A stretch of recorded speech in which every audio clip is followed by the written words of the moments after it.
दिनैनि बे BTR primary टेट qualify एसोसिएशननिफ्राय Kokrajhar higher secondary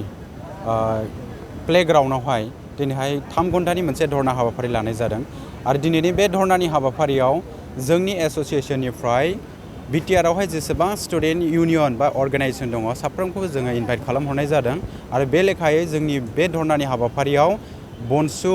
एबिएमसु आमसु बिथांमोननिफ्राय बेवहाय बाहागो लाफैदों दा बिथांमोनखौ जोंनि एसोसिएशननि जानानै बिथांमोनखौ जोबोद साबायखर बावहरनाय जाबाय लोगोसे जोङो दुलाराय बर' फरायसा आफाद बिथांमोनखौबो जोङो हांख्रायदोंमोन नाथाय बिथांमोननिफ्राय साबेसेबो बे दिनैनि धरना हाबाफारियाव नुजाफैयाखै जों बिनि थाखाय जोबोद दुखु मोनदों मानो होनोब्ला बेवहाय अनलि बे स्टेट क्वालिफाइड केन्डिडेटफोरनि थाखायल' बियो इसुस नङा बे इसुसआ जोंनि दुलाराय BTR हालामावहाय जेसेबांनाखि एडुकेशन सेक्टर दङ गोग्गो सोलोंथाइ गुन गोनां सोलोंथाइ बियो साफ्रोमबोनि जोंनि फरायसा आफाद आरो जोंनि साफ्रोमबोनि रायजो राजाफोरनिनो बियो मोनसे गेदेर इसुस आरो जोङो बेखौनो सरकारनिसिम दाबि दैखाङो जे प्रमद बर' BTR सरकार आरो आसामनि CM डक्टर हिमन्त बिश्व शर्मा बिथांमोननिसिम जों दाबि दैखाङो जे BTR आवहाय दिनैसिमहालागै 19,000निख्रुइबो बांसिन टेट क्वालिफाइड केन्डिडेटफोर दङ नाथाय बिथांमोननि थाखाय दिनैसिमहालागै मोनसेबो एडभार्टाइजमेन्ट होआखै BTR हालामावहाय नाथाय आसामनि CM डक्टर हिमन्त बिश्व शर्मा बिथाङा BTRनि बायजोआवहाय खेनथाम खेमब्रैहालागै बिथाङा रिक्रुइटमेन्ट होलांबाय LP आरो ME स्कुल हाई स्कुल लेभेलावबो किन्तु BTR आवहाय दिनैहाय प्रमद बर' बिथाङा LP आरो ME स्कुलनि थाखाय दिनैसिमहालागै मोनसेबो रिक्रुइटमेन्ट प्रसेसखौ बा एडभार्टाइजमेन्ट होनानै एपइन्टमेन्ट होआखै जों बेवहाय जोबोद दुखु मोननाय फोरमायदों बिथांनिसिम लोगोसे बिथाङा गावनो बुंनानै लायो मिडियाफोरनि सिगाङावहाय आं एडुकेशनखौ जोबोद मोजां मोनग्रा सासे मानसि व्यक्ति क्वालिटी एडुकेशन होनांगौआ जोबोद गेदेर मोनसे बिबान बेखौ जोङो जोंनि रायजो राजा BTR हालामाव थानाय बयनोबो जोङो क्वालिटी एडुकेशनखौ होनांगौ होननानै बिथांमोना बुंबाय थायो नाथाय जेरावनाखि सिंगल टिचार जिर' टिचारनि प्रब्लेम जानानै स्कुला सोलिगासिनो दङ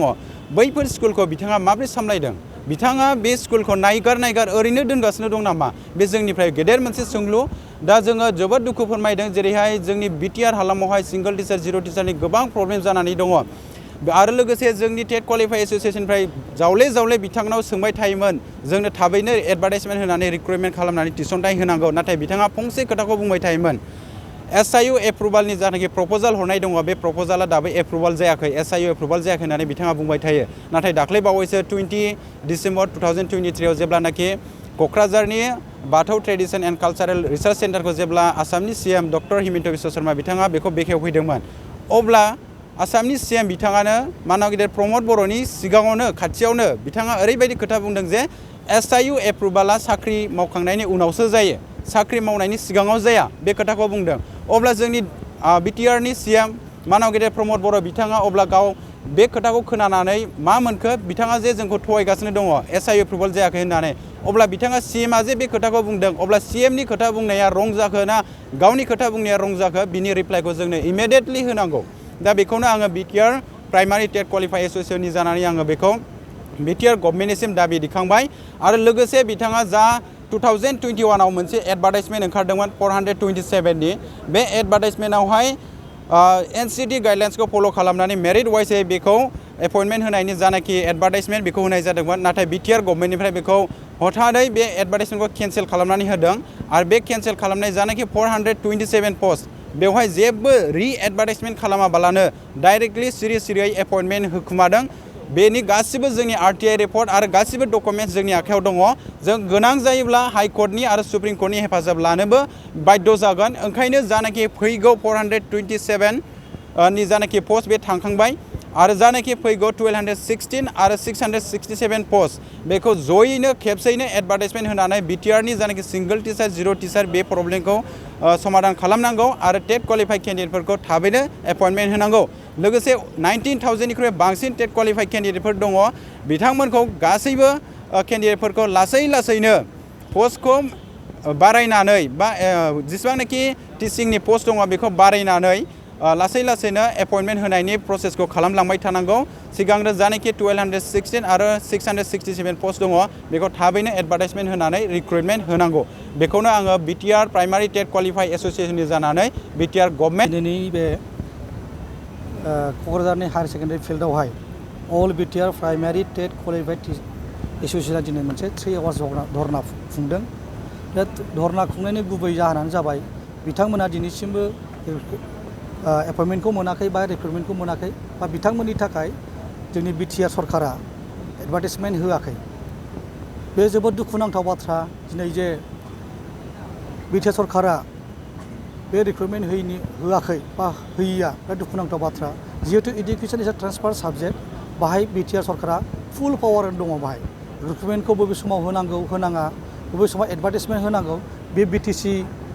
सरकारनि आखायावनो दिनै आसाम सरकारा गावसिनि खामानिखौ बिथांमोना मावबाय बिथांमोना बे खेबावनो 4 टाइम्स अलरेडि रिक्रुटमेन्ट इज डान एडभार्टाइजमेन्टबो होबाय बिथांमोना रिक्रुटमेन्टबो होबाय नाथाय जोंनि BTC सरकारा जिहेतु अलरेडि ट्रान्सफार साबजेक्टनि सायावबो बिथांमोना हयथ' मोजां बुजिनाय गैया जानो हागौ बिथांमोना बुजियाखै जानो हागौ जे बिथांमोना जे दिनै बिनि सायाव पावार एन्ड फांसन दङ बिथांमोना जे मोनसे पावाराव दङ बिथांमोना जे रिक्रुटमेन्ट होनो हायो एडभार्टाइजमेन्ट होनो हायो आरो क्वालिफाइड टेट इयुथ्सफोरखौ जे रिक्रुटमेन्ट होनो हायो बिथांमोना हयथ' बुजियाखै जानो हागौ बिथांमोना आरोबाव जोंहा मोनसे सन्देह दंबावो जे बिथांमोना क्वालिटि इडुकेसनखौ नांगौना नाङा बिथांमोना दावराव खालामबाय थायो दिनै आसाम सरकार दावराव खालामबाय थागासिनो दङ जे जोंनि BTR ओनसोलाव बा बड'लेण्डआव जोंहा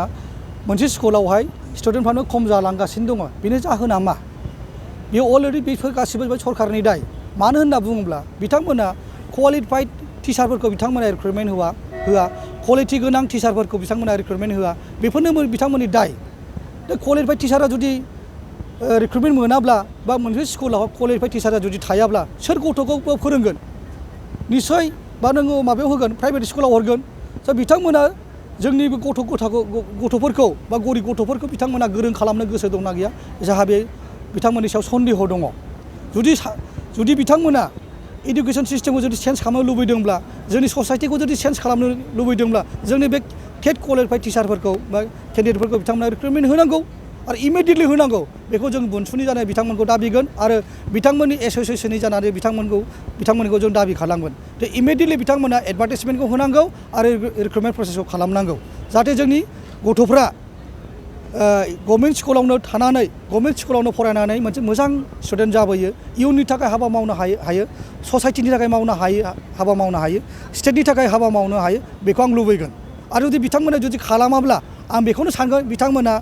गोरों गोरा मानसिखौ बिथांमोननो नाङा क्वालिटि गोनां इयुथ्सफोरखौ बिथांमोननो नाङा आं बेखौ सानगोन बिथांमोनखौ थेंक इउ